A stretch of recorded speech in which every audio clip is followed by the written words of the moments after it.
Halo anak-anak, selamat pagi. Kembali lagi berjumpa dengan Bu Guru Mita di kelas 3B lewat video yang Bu Guru kirimkan pagi hari ini. Gimana kabar kalian semuanya? Bu Guru harap kalian tetap dalam keadaan sehat meskipun kalian belajar di rumah.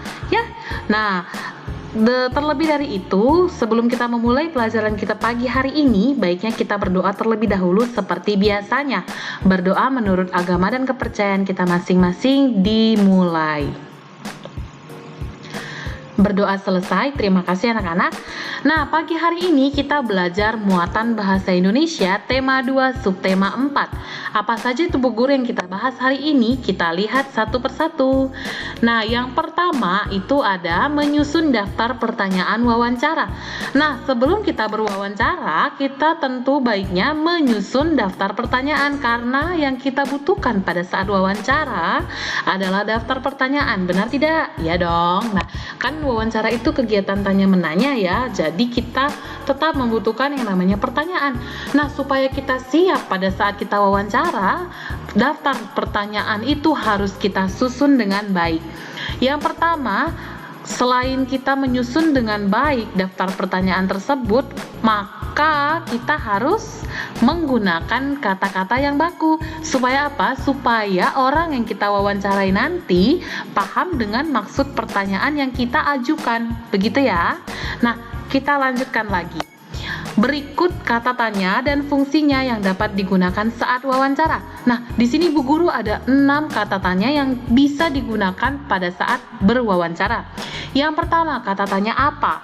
Kata tanya apa berfungsi untuk menanyakan sesuatu atau peristiwa. Kata tanya siapa berfungsi untuk menanyakan orang. Kata tanya di mana berfungsi untuk menanyakan tempat. Kata tanya kapan berfungsi untuk menanyakan waktu. Kata tanya mengapa berfungsi untuk menanyakan sebab. Kata tanya bagaimana berfungsi untuk menanyakan cara atau keadaan. Nah, selain kita menulis hasil wawancara, maaf Bu Guru ulang. Sebelum kita membahas menulis cerita, tadi kan kita sudah bahas itu membuat daftar pertanyaan. Nah, setelah itu kita ada kegiatan lain yaitu menulis cerita sesuai gambar. Nah, kalian pernah kan melihat gambar-gambar yang masih belum berurut? Nah, ada kan? Disebut apa? Disebut gambar seri.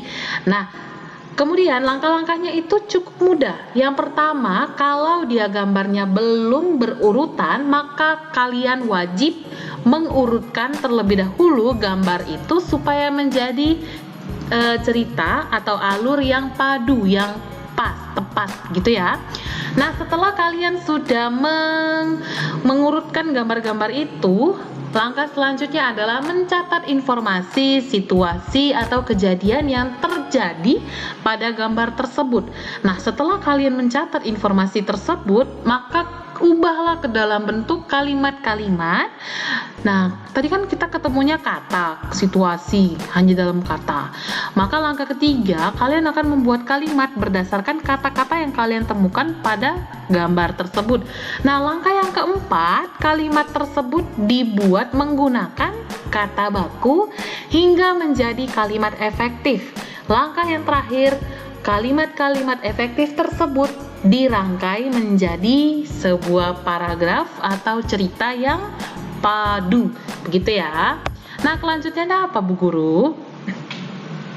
Setelah itu kalian menentukan penokohan dalam dongeng. Ya, tentu dong. Apa itu penokohan? Penokohan adalah tokoh yang ada dalam dongeng beserta sikap dan sifatnya.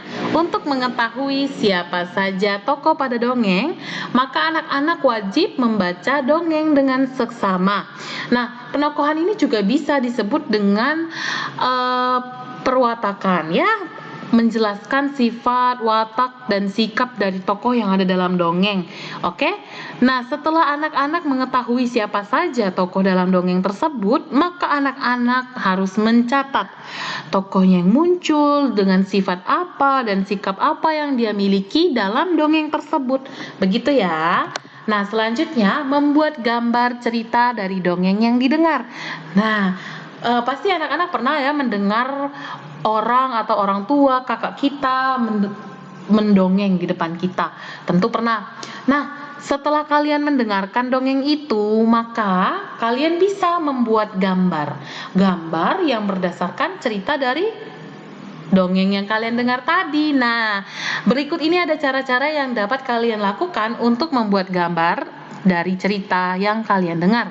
Yang pertama, mendengarkan dengan seksama. Tentu harus, itu yang pertama sekali. Nah, yang kedua, mencatat unsur-unsur pada cerita tersebut. Yang ketiga, membuat gambar yang dapat mewakili cerita. Jika membuat banyak gambar, buatlah gambar sesuai alur cerita atau bisa disebut sebagai gambar seri, gitu ya. Nah, itu dulu materi dari Bu Guru di pagi hari ini. Bu Guru harap kalian tetap semangat meskipun belajar di rumah. Ya, tetap menjaga kesehatan, tetap mentaati protokol kesehatan dimanapun kalian berada. Paham ya? Dan Bu Guru harap kalian tidak keluar rumah, tidak mengikuti kerumunan ya. Tetap menjaga kesehatan, kebersihan diri, oke? Salam semangat, salam DigiTM dari Bu Guru. Bye-bye.